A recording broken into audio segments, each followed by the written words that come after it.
എല്ലാ ദിവസവും രാവിലെ ദൈവവചനം കേട്ട് ആരംഭിക്കുന്നതും പ്രാർത്ഥിക്കുന്നതും ഒക്കെ ഒത്തിരി അനുഗ്രഹമാകുന്നുണ്ട്. കഴിഞ്ഞ നാളുകളിൽ ചില സ്ഥലങ്ങളിൽ കൺവെൻഷനും ധ്യാനത്തിനൊക്കെ ആയി പോകുമ്പോൾ ആളുകൾ ഓടി വരുന്നത് ഒരു സാക്ഷ്യം പറയാനുണ്ടെന്നും പറഞ്ഞുകൊണ്ടാണ്. ഞാൻ അവരെ ഒന്നും അറിയുകയോ കേൾക്കുകയോ ചെയ്തിട്ടില്ല. ആരുടെയും ശിരസിൽ കരങ്ങൾ വെച്ച് പ്രത്യേകമാംവിധം പ്രാർത്ഥിച്ചിട്ടില്ല. എനിക്കൊരു സംശയമുണ്ടായി, എങ്ങനെയാണ് ഇവർക്ക് ഈ അത്ഭുതങ്ങൾ ജീവിതത്തിൽ അനുഭവിക്കാൻ കഴിയുന്നത്? ഈ ദിവസവും കേൾക്കുന്ന ദൈവവചനത്തിലൂടെയാണ് ദൈവം അവരെ അനുഗ്രഹിച്ചതെന്ന് എനിക്ക് മനസ്സിലായി. ഞാൻ അത്ഭുത പ്രവർത്തകനോ വലിയ ആളോ ഒന്നുമല്ല. പക്ഷേ ദൈവത്തിൻ്റെ വചനത്തിലൂടെ ദൈവം അനേകരെ സൗഖ്യമാക്കുന്നുണ്ട്, അനേകരെ വിടുവിക്കുന്നുണ്ട്. ആ യാഥാർത്ഥ്യം മറക്കാൻ കഴിയില്ല. അത് ദൈവപ്രവൃത്തി ഇതിലൂടെ നടക്കുന്നു, ദൈവാനുഗ്രഹങ്ങൾ നടക്കുന്നു, ദൈവത്തിൻ്റെ സന്തോഷം അനേകർ അനുഭവിക്കാൻ ഇടവരുന്നു. ദൈവം നമ്മുടെ പ്രാർത്ഥന കേൾക്കാൻ തുടങ്ങുന്നു. ദൈവം നമ്മുടെ ജീവിതത്തിനകത്ത് ചില അത്ഭുത മാറ്റങ്ങളെ കൊണ്ടുവരാൻ തുടങ്ങുന്നു. വളരെ വളരെ മാറ്റങ്ങൾ മനുഷ്യൻ്റെ ജീവിതത്തിൽ, കുടുംബത്തിനകത്ത് ദൈവം ചെയ്യുന്നുണ്ട്. എപ്പോഴാണോ വിശ്വാസത്തോടെ ദൈവവചനം എടുക്കുന്നത്, അപ്പോഴാണ് ധ്യാനമാകുന്നത്, ശുശ്രൂഷയാകുന്നത്, പ്രാർത്ഥനയാകുന്നത്. എന്തെങ്കിലും കേൾക്കുന്നതോ എന്തെങ്കിലുമൊക്കെ ചൊല്ലിക്കൂട്ടുന്നതോ ഒന്നും പ്രാർത്ഥനയാകണമെന്നില്ല. പ്രാർത്ഥനയാകുന്നത്, ധ്യാനമാകുന്നത്, ശുശ്രൂഷയാകുന്നത്. ആ പ്രാർത്ഥനയെ, ആ വചനത്തെ വിശ്വാസത്തോടെ സ്വീകരിക്കുമ്പോഴാണ്. ഇന്ന് നിങ്ങളുടെ വീടിന് വേണ്ടി പ്രാർത്ഥിക്കുന്നു. നിങ്ങളൊരു വാടക വീട്ടിലായിരിക്കാം, മറ്റു രാജ്യങ്ങളിലായിരിക്കാം, സ്വന്തമായൊരു വീട്ടിലായിരിക്കാം, സൗകര്യം കുറഞ്ഞൊരു വീട്ടിലായിരിക്കാം. ആ വീട് മുഴുവൻ ഒരു ദൈവസ്നേഹത്തിൻ്റെയും ദൈവാനുഗ്രഹത്തിൻ്റെയും ഒരു തണൽ, ഒരു സന്തോഷം, ഒരു എനർജി അതിൽ നിറയാൻ വേണ്ടി പ്രാർത്ഥിക്കുവാണ്. അടുക്കള മുതൽ ഈ തിണ്ണ വരെ, അതിൻ്റെ ഓരോ മുറികൾ, അല്ലെങ്കിൽ തിണ്ണ മുതൽ അടുക്കള വരെ, മുകളിലത്തെ നിലയിലുണ്ടെങ്കിൽ, അണ്ടർഗ്രൗണ്ട് ഉണ്ടെങ്കിൽ, അല്ലെങ്കിൽ അതിൻ്റെ ഭാഗം, ആ കാർ പാർക്ക് ചെയ്യുന്ന സ്ഥലം, കയറി വരുന്ന വഴി, നിങ്ങളുടെ വീടുമായി ബന്ധപ്പെട്ട് നിൽക്കുന്ന ഓരോ കാര്യങ്ങളെ മനസ്സിലേക്ക് കൊണ്ടുവന്ന് ഞാനൊന്ന് പ്രാർത്ഥിക്കട്ടെ. കർത്താവേ, ആ വീടിനകത്ത് ആര് വരുമ്പോഴും ഒരനുഗ്രഹം അനുഭവിക്കാൻ ഇടയാകത്തക്ക വിധം, ആര് വരുമ്പോഴും ഒരു സന്തോഷം അനുഭവിക്കാൻ ഇടയാകത്തക്ക വിധം ആ വീടിനെയും, ആ വീടിരിക്കുന്ന സ്ഥലത്തെയും, ആ വീട്ടിലുള്ള പ്രിയപ്പെട്ടവരെയും അങ്ങ് അനുഗ്രഹിക്കണമേ, അങ്ങ് സഹായിക്കണമേ.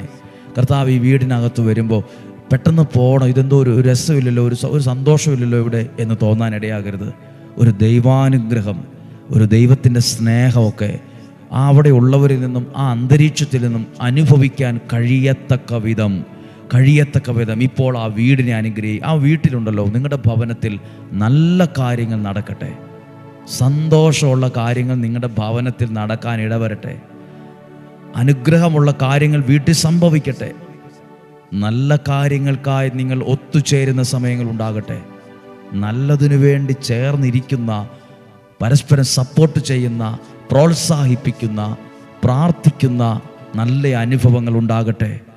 ഒരുപാടൊന്നും പ്രാർത്ഥിക്കാൻ കഴിഞ്ഞില്ലെങ്കിലും 5 മിനിറ്റേ പ്രാർത്ഥിക്കാൻ കഴിഞ്ഞുള്ളൂ എങ്കിലും അതേറ്റവും ആത്മാർത്ഥതയോടെ ആയിരിക്കട്ടെ, ഏറ്റവും ഹൃദയത്തിൽ നിന്നുള്ളതായി മാറട്ടെ എന്ന് ഞാനും പ്രാർത്ഥിക്കുന്നു. കർത്താവെ, അങ്ങയുടെ വചനം കേൾക്കുവാൻ ഒരുങ്ങുന്ന പ്രിയപ്പെട്ടവരെ ശരീരത്തെ, മനസ്സിനെ, ആത്മാവിനെ സമർപ്പിച്ച് പ്രാർത്ഥിക്കുന്നു. ഇന്നൊരു വലിയ അനുഗ്രഹത്തിന് കാരണമാകും. നമ്മൾ കേൾക്കുന്ന വചനം ഒന്ന് ശ്രദ്ധിക്കാം. ഉൽപ്പത്തി പുസ്തകം 20-ാം അധ്യായം 17-ാമത്തെ വാക്യം. ഉൽപ്പത്തി പുസ്തകം 20-ാമത്തെ അധ്യായം 17-ാമത്തെ വാക്യം. അബ്രഹാം ദൈവത്തോട് പ്രാർത്ഥിച്ചു. ദൈവം അബീമേലെക്കിനെയും ഭാര്യയെയും വേലക്കാരികളെയും സുഖപ്പെടുത്തി. അവർക്കെല്ലാവർക്കും സന്താനങ്ങളും ജനിച്ചു. ഒരു പ്രാർത്ഥനയുടെ റിസൾട്ട് എത്ര അത്ഭുതങ്ങളാണ് അവിടെ സംഭവിച്ചത്. ഒറ്റ ഒരു പ്രാർത്ഥനയെ പ്രാർത്ഥിച്ചുള്ളൂ, ഒരേ ഒരു നിമിഷമേ പ്രാർത്ഥിച്ചുള്ളൂ. പക്ഷേ എത്ര പേർക്ക് അത് അനുഗ്രഹമായി മാറിയത്. അബ്രഹാം അവിടെ നിന്ന് പ്രാർത്ഥിച്ചു. അവിടെ അവർക്ക് വേണ്ടി പ്രാർത്ഥിച്ചു എന്ന് എഴുതിയിട്ടുള്ളൂ.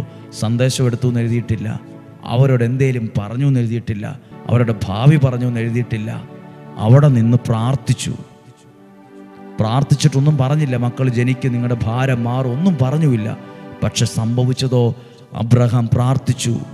ദൈവം അബീമേലെക്കിനെയും പ്രാർത്ഥിച്ചു. പ്രാർത്ഥിച്ചത് അബ്രാഹമാണ്, പ്രവർത്തിച്ചത് ദൈവമാണ്.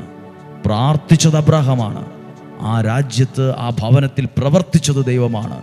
വേലക്കാരികളിൽ വരെ അവിടെ ദൈവത്തിൻ്റെ പ്രവൃത്തി വെളിപ്പെട്ടത് കണ്ടോ? പ്രാർത്ഥിക്കുന്നത് ആരുമാകട്ടെ, ഇപ്പോൾ ഞാനാണ് നിങ്ങൾക്ക് വേണ്ടി പ്രാർത്ഥിക്കുന്നത്. ഞാൻ സാധാരണക്കാരൻ, നിസ്സാരനും പാപിയുമാണ്, ഞാനത് സമ്മതിച്ചേറ്റു പറയുന്നു. പക്ഷെ കർത്താവേ, എൻ്റെ പ്രാർത്ഥന ഈ കുടുംബത്തിന് അനുഗ്രഹമാകണമേ, ഈ പ്രിയപ്പെട്ടവർക്ക് അനുഗ്രഹമാകണമേ, ഈ യുവതി യുവാക്കൾക്ക് അനുഗ്രഹമാകണമേ, ഈ കുഞ്ഞുങ്ങൾക്ക് അനുഗ്രഹമാകണമേ. ഇവരുടെ യാത്രകളിൽ, ജീവിതത്തിൽ എടുക്കുന്ന തീരുമാനങ്ങളിൽ പാളിപ്പോകാൻ ഇടയാകരുത്. ഇവർ വിജയിക്കണം. കുടുംബത്തിനകത്ത് അത്ഭുത വിടുതൽ ഉണ്ടാകണം. ഒന്നും കൂടെ ശ്രദ്ധിച്ചേ. അബ്രഹാം പ്രാർത്ഥിച്ച സമയത്ത് ആ വീട്ടിൽ പല തടസ്സങ്ങളുണ്ടായിരുന്നു. പല തടസ്സങ്ങളാണ്. രോഗസൗഖ്യമാകാത്ത ഒരവസ്ഥയുണ്ട്, മക്കളില്ലാത്ത അവസ്ഥയുണ്ട്. ഇതെല്ലാം ആ സ്ഥലത്ത് നിലനിൽക്കുന്നുണ്ടായിരുന്നു. അതല്ല എഴുതിയിരിക്കുന്നത്. പ്രാർത്ഥിച്ചു കഴിഞ്ഞപ്പോൾ, ദൈവം പ്രവർത്തിക്കാൻ തുടങ്ങിയപ്പോൾ, ഭാര്യയെയും വേലക്കാരികളെയും ദൈവത്തിൻ്റെ സൗഖ്യത്താൽ നിറയ്ക്കാൻ തുടങ്ങി. നിങ്ങൾ ആരെങ്കിലും രോഗികളാണോ? ഈ പ്രാർത്ഥനയിൽ നിങ്ങളിൽ ഒരു സൗഖ്യം ഉണ്ടാകും. ദൈവത്തിൻ്റെ വചനത്തിനകത്തുള്ള സൗഖ്യം നിങ്ങളുടെ രോഗത്തിന് സൗഖ്യമായി മാറട്ടെ. വചനത്തിനകത്തുള്ള ദൈവിക വിടുതലിൻ്റെ ശക്തി നിങ്ങളുടെ കുടുംബത്തിൻ്റെ വിടുതലായി മാറട്ടെ. ദൈവവചനത്തിനകത്തുള്ള ദൈവിക ശക്തി നിങ്ങളുടെ നന്മയായി മാറട്ടെ, അനുഗ്രഹമായി മാറട്ടെ, സമാധാനമായി മാറട്ടെ, കൂട്ടായ്മയായി മാറട്ടെ, അനുഗ്രഹത്തിൻ്റെ വാതിലുകളെ തുറക്കാൻ കാരണമാകട്ടെ. അബ്രഹാം പ്രാർത്ഥിച്ചു.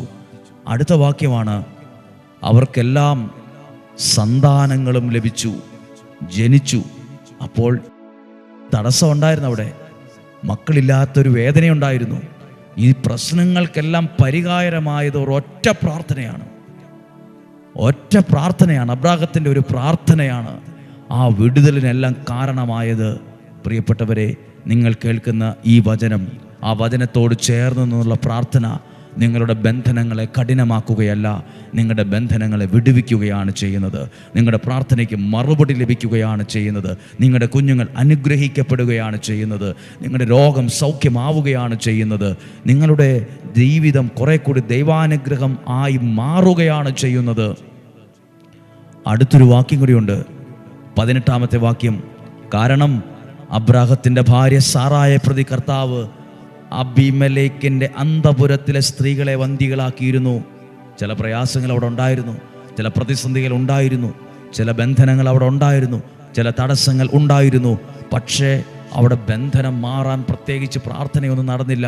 അബ്രഹാം ആത്മാർത്ഥതയോടെ അവിടെ നിന്ന് പ്രാർത്ഥിച്ചു എന്ന് മാത്രമേ എഴുതിയിട്ടുള്ളൂ. അവിടെ പ്രത്യേകമായ വലിയ ശുശ്രൂഷകളോ ഒന്നും നടന്നില്ല. ഒരു പ്രാർത്ഥനയ്ക്ക് ഇത്രയും അത്ഭുതങ്ങളെ കൊണ്ടുവരാൻ കഴിയുമോ? പ്രിയപ്പെട്ടവരെ, നിങ്ങൾ ഈ 5:30 കാണുന്ന ഈ വചനത്തിനകത്ത് വലിയ കാര്യങ്ങളൊന്നുമില്ല. ഒരാളൊരു വചനം പറയുന്നു, ആ വചനത്തിലൂടെ പ്രാർത്ഥിക്കുന്നു. ആ പറയുന്ന ആളും സാധാരണക്കാരനാണ്. പ്രിയപ്പെട്ടവർ, എനിക്ക് നല്ല ബോധ്യമുണ്ട്, ഞാനെല്ലാം തികഞ്ഞ ആളല്ലെന്നും ഞാനൊരു വലിയ വിശുദ്ധനൊന്നും ആണെന്നുമല്ല ഞാൻ പ്രഖ്യാപിക്കുന്നത്. ഞാനൊരു സാധാരണക്കാരനാണെന്നും നിസ്സാരനാണെന്നും പാപിയാണെന്നും ഞാൻ ദൈവസന്നിധിയിലും മനുഷ്യരുടെ മുമ്പിലും ഏറ്റു പറഞ്ഞുകൊണ്ടാണ് നിൽക്കുന്നത്. എനിക്കറിയാം എനിക്ക് അത്ഭുതങ്ങളെ പ്രവർത്തിക്കാൻ കഴിവില്ലെന്ന്. എനിക്കറിയാം എനിക്ക് രോഗം സൗഖ്യമാക്കാനുള്ള കഴിവില്ലെന്ന്. എനിക്കറിയാം എനിക്ക് വലിയ കാര്യങ്ങൾ ചെയ്യാൻ കഴിവോ പ്രാപ്തിയോ ഇല്ലെന്ന് എനിക്കറിയാം. പക്ഷേ എനിക്ക് കഴിവില്ലെങ്കിലും എൻ്റെ ദൈവത്തിന്, ആ വചനത്തിന് ഇതിന് അസാധ്യ കാര്യങ്ങളെ ചെയ്യാനുള്ള ദൈവിക ശക്തിയുണ്ടെന്നും എനിക്ക് നല്ല ബോധ്യമുണ്ട്. ആ ബോധ്യത്തിൽ നിന്നാണ് സഹോദരങ്ങളെ നിങ്ങൾക്ക് വേണ്ടി പ്രാർത്ഥിക്കുന്നത്. അബ്രഹാം പ്രാർത്ഥിച്ചപ്പോൾ സൗഖ്യമായത് വെളിപ്പെട്ടെങ്കിൽ, മറുപടിയായി അത് വെളിപ്പെട്ടെങ്കിൽ, വിടുതലായത് മാറിയെങ്കിൽ, തലമുറകൾ ഉണ്ടാകാൻ കാരണമായെങ്കിൽ, അവരൊറ്റ പ്രാർത്ഥനയ്ക്ക് ഇത്രയും വലിയ കാര്യങ്ങളെ ആ വ്യക്തിയുടെ ജീവിതത്തിൽ ചെയ്യാൻ കഴിഞ്ഞെങ്കിൽ, ദിവസവും കേൾക്കുന്ന ഈ ദൈവവചനത്തിലൂടെ ആരാ പറഞ്ഞത് നിങ്ങൾ അനുഗ്രഹിക്കപ്പെടുകയില്ലെന്ന്? ആരാ പറഞ്ഞത് നിങ്ങൾ സൗഖ്യമാകില്ലെന്ന്? ആരാ പറഞ്ഞത് നിൻ്റെ വിവാഹം നടക്കില്ലെന്ന്? ആരാ പറഞ്ഞത് നിൻ്റെ കടബാധ്യത മാറിയാലെന്ന്? ആരാ പറഞ്ഞത് നിനക്ക് സമാധാനം ഉണ്ടാകിയാലെന്ന്? ആരാ പറഞ്ഞത് നിങ്ങളുടെ കുടുംബം അനുഗ്രഹത്തിലേക്ക് ഇനി കയറിയല്ലെന്ന്? ആരാ പറഞ്ഞത് നിൻ്റെ കുഞ്ഞ് വിജയിക്കുകയല്ലെന്ന്? ദൈവത്തിൻ്റെ വാക്ക് നിങ്ങൾക്ക് വേണ്ടി വചനത്തിലൂടെ പ്രാർത്ഥിക്കുമ്പോൾ അസാധ്യ കാര്യങ്ങൾ സാധ്യമായി മാറിയിരിക്കും. അത്ഭുതങ്ങൾ ഉണ്ടായിരിക്കും. ദൈവപ്രവർത്തികൾ സംഭവിച്ചിരിക്കും. നമുക്ക് പ്രാർത്ഥിക്കാം. പ്രിയപ്പെട്ടവരെ, ഈ വചനം കേൾക്കുമ്പോൾ, ഈ വചനം ഒരാൾക്കെങ്കിലും ഷെയർ ചെയ്യുന്നവരില്ലേ? നിങ്ങളും ഡെയിലി ബ്ലെസ്സിങ്ങിൻ്റെ ശുശ്രൂഷകരാണ്, ഡെയിലി ബ്ലെസ്സിങ്ങിൻ്റെ ഭാഗമാണ്. ഞങ്ങൾക്ക് നിങ്ങളെ അറിയത്തില്ല, നിങ്ങൾക്ക് എന്നെയും അറിയത്തില്ല. പക്ഷേ ഏതോ രാജ്യത്തിരുന്ന്, ഏതോ കുടുംബത്തിലിരുന്ന് അറിയാവുന്നതുപോലെ നിങ്ങൾ ഡെയിലി ബ്ലെസ്സിങ്ങിൻ്റെ ഓരോ ആളുകൾക്ക് വചനം അയച്ചു കൊടുക്കുന്നുണ്ട്. നിങ്ങളുടെ കരങ്ങൾ ദൈവകരങ്ങൾക്ക് തുല്യമാണ്. ആരുടെയൊക്കെയോ കണ്ണുനീരിന് പരിഹാരമായി ആ വചനം മാറുന്നുണ്ട്. ആരുടെയൊക്കെയോ പ്രതീക്ഷയിൽ കുറെ കൂടി കയറി വരാൻ ആ വചനം കാരണമാകുന്നുണ്ട്. ഒന്നും വെറുതെ ആകുന്നില്ല, എല്ലാം ദൈവപ്രവർത്തിക്കുക കാരണമാകുന്നത്. ഒരിക്കൽ കൂടി ഈ വചനം കേൾക്കുന്ന നിങ്ങളും അയച്ചു കൊടുക്കുന്ന, ഷെയർ ചെയ്യുന്ന ഓരോരുത്തരും അനുഗ്രഹയിലെ ഈ ഡെയിലി ബ്ലെസ്സിങ്ങിൻ്റെ ദൈവീകമായ അനുഗ്രഹമുള്ള ശുശ്രൂഷകരാണ്. ഞങ്ങൾ നിങ്ങൾക്ക് വേണ്ടി പ്രാർത്ഥിക്കുന്നു. നമ്മളൊരു കുടുംബത്തിൻ്റെ ആളുകളാണ്. നമുക്കൊരു മനസ്സോടെ ആയിരിക്കാം. യേശുവിൻ്റെ നല്ല ആശീർവാദം സ്വീകരിക്കാം. കർത്താവെ, അങ്ങയുടെ നാമത്തിൽ ഈ പ്രിയപ്പെട്ടവരെ സമർപ്പിച്ച് അബ്രഹാം പ്രാർത്ഥിച്ചതുപോലെ ഈ കുടുംബത്തിന് വേണ്ടി ഞാൻ പ്രാർത്ഥിക്കുന്നു. ഇവരേത് കാര്യത്തിനാണോ പ്രാർത്ഥിക്കുന്നത് അതിനുവേണ്ടി ഞാൻ പ്രാർത്ഥിക്കുന്നു. മക്കൾക്ക് വേണ്ടി പ്രാർത്ഥിക്കുന്നു. SLC +2 +1 എന്നിങ്ങനെ, അതോടൊപ്പം തന്നെ വിവിധ ഭാഷകൾ പഠിക്കുന്നവർ, നഴ്സിംഗ് പഠിക്കുന്നവർ, ജോലി ചെയ്യാൻ ആഗ്രഹിച്ച്, അങ്ങനെ ഒത്തിരി ആയിരങ്ങളുടെ നിയോഗം ഇവിടെയുണ്ട്. ഡെയിലി ബ്ലെസ്സിങ്ങിൻ്റെ ഈ അനുഗ്രഹമുള്ള ഈ സ്ഥലത്തുണ്ട്. പ്രിയപ്പെട്ടവരെ, അങ്ങയുടെ നാമത്തിൽ നിങ്ങളെ അനുഗ്രഹിച്ച് പ്രാർത്ഥിക്കുന്നു. അനുഗ്രഹിയിലെ ശുശ്രൂഷകൾ അനുഗ്രഹമാകുന്നത് ദൈവവചനത്തിലൂടെയാണ്. ശുശ്രൂഷയായത് ദൈവവചനത്തിലൂടെയാണ്. പ്രിയപ്പെട്ടവരെ, ഇവിടെ നടക്കുന്ന വ്യാഴം വെള്ളി ദിവസങ്ങൾ ശരിക്കും ഒരു തീർത്ഥാടനം പോലെയായി മാറിയിട്ടുണ്ട്. അനേകം ആളുകൾ വന്ന് കുരിശിൽ എണ്ണയൊഴിച്ചും നൊവേനയിൽ പങ്കെടുത്തും പ്രാർത്ഥിച്ചുമൊക്കെ നമുക്കൊരു ധ്യാന കേന്ദ്രത്തിൻ്റെ ഒരു അനുഭവത്തെക്കാൾ ഒരു തീർത്ഥാടന കേന്ദ്രത്തിൽ ആളുകൾ വന്ന് പ്രാർത്ഥിക്കുന്ന ഒരു അനുഭവം ഒരുപാട് പേർ ഷെയർ ചെയ്യാൻ തുടങ്ങിയിട്ടുണ്ട്. പ്രാർത്ഥനയോടെ ആളുകൾ വരുന്നത്, കണ്ണുനീരോടെയാ വ്യാഴം വെള്ളി ദിവസങ്ങളിൽ ആളുകൾ വന്ന് താമസിക്കുന്നതും പ്രാർത്ഥിക്കുന്നതും വചനം കേൾക്കുന്നതും നൊവേന ചെല്ലുന്നതും. അതൊരു ധ്യാനമായും വചനപ്രഘോഷണം, കൗൺസിലിങ്, ശുശ്രൂഷ എല്ലാം കൂടി 2 ദിവസത്തെ ധ്യാനമാണ് നടക്കുന്നത്. വ്യാഴം വെള്ളി ദിവസങ്ങൾ നിങ്ങളും ഞങ്ങൾക്ക് വേണ്ടി പ്രാർത്ഥിക്കണം. അതിൽ പങ്കെടുക്കുന്ന ഓരോരുത്തരും അനുഗ്രഹമാകുവാൻ പ്രാർത്ഥിക്കണം. രോഗങ്ങളിൽ നിന്നും, അപകടങ്ങളിൽ നിന്നും, ദുർമരണത്തിൽ നിന്നും, മുപ്പെത്താത്ത മരണത്തിൽ നിന്നും, ചതികളിൽ നിന്നും, വഞ്ചനയിൽ നിന്നും, നിരാശയിൽ നിന്നും സ്വർഗത്തിലെ ദൈവം നമ്മെ സൂക്ഷിക്കട്ടെ. ദീർഘായുസ്സും ആരോഗ്യവും ദൈവം നമുക്ക് നൽകട്ടെ. നല്ല ഭവനത്തിലായിരിക്കാൻ, അനുഗ്രഹമുള്ള തലമുറകളെ വളർത്തിക്കൊണ്ടുവരാൻ, സ്നേഹവും ബന്ധവുമുള്ളൊരു കൂട്ടായ്മ ഉണ്ടാകാൻ, ദൈവസ്നേഹത്തിൽ വളരാൻ, ദൈവാനുഗ്രഹത്തിൽ വളരാൻ, നല്ല ജോലി ലഭിക്കാൻ, നല്ല ജീവിതാന്തസ് തിരഞ്ഞെടുക്കാൻ, നല്ല കുടുംബജീവിതം ഉണ്ടാകാൻ, നല്ല ആരോഗ്യമുണ്ടാകാൻ, നല്ല ഭവനങ്ങളുണ്ടാകാൻ, നല്ല വാഹനങ്ങളുണ്ടാകാൻ, നല്ല ഭക്ഷണം കഴിക്കാനുള്ള ഭാഗ്യം എല്ലാം ഉണ്ടാകുവാൻ സ്വർഗത്തിലെ ദൈവം സകല ഭാഗ്യവും അനുഗ്രഹവും നിനക്ക് തരട്ടെ. ഒരു ദോഷവും വരികയില്ല, ഒരു തിന്മയും വരില്ല. സ്വർഗത്തിലെ ദൈവം അത്ഭുതകരമായി സമൃദ്ധമായി നിങ്ങളെ അനുഗ്രഹിക്കട്ടെ, ഇപ്പോഴും എപ്പോഴും എന്നേക്കും. ആമേൻ. ദൈവം അനുഗ്രഹിക്കട്ടെ. നല്ലൊരു ദിവസം ആശംസിക്കുന്നു. സാധ്യമായവർക്ക് അയച്ചു കൊടുക്കുക. അനുഗ്രഹയിലെ ഓരോ ദിവസവും വരുന്ന ഓരോരുത്തർക്കും വേണ്ടി ഞങ്ങൾ പ്രാർത്ഥിക്കുന്നു. സകല നിയോഗത്തിനു വേണ്ടി പ്രാർത്ഥിക്കുന്നു. നാളെയും 5:30 നമുക്ക് കാണാം. സാധ്യമായ ഓരോരുത്തരും 5:30 എന്ന സമയം അല്പം നേരത്തെ ആണെങ്കിലും ആ സമയത്ത് തന്നെ കേൾക്കാൻ ശ്രമിക്കുക. ആ സമയത്ത് തന്നെ ഒരുമിച്ചിരുന്ന് ഒരു വചനം കേട്ട് പ്രാർത്ഥിക്കാൻ സാധിക്കുന്ന പോലെ ശ്രദ്ധിക്കുക. ദൈവം അനുഗ്രഹിക്കട്ടെ. സ്വർഗത്തിലെ ദൈവം ഉള്ളംകൈയിൽ എന്ന പോലെ എന്നെയും നിങ്ങളെയും സൂക്ഷിക്കട്ടെ. ആമേൻ.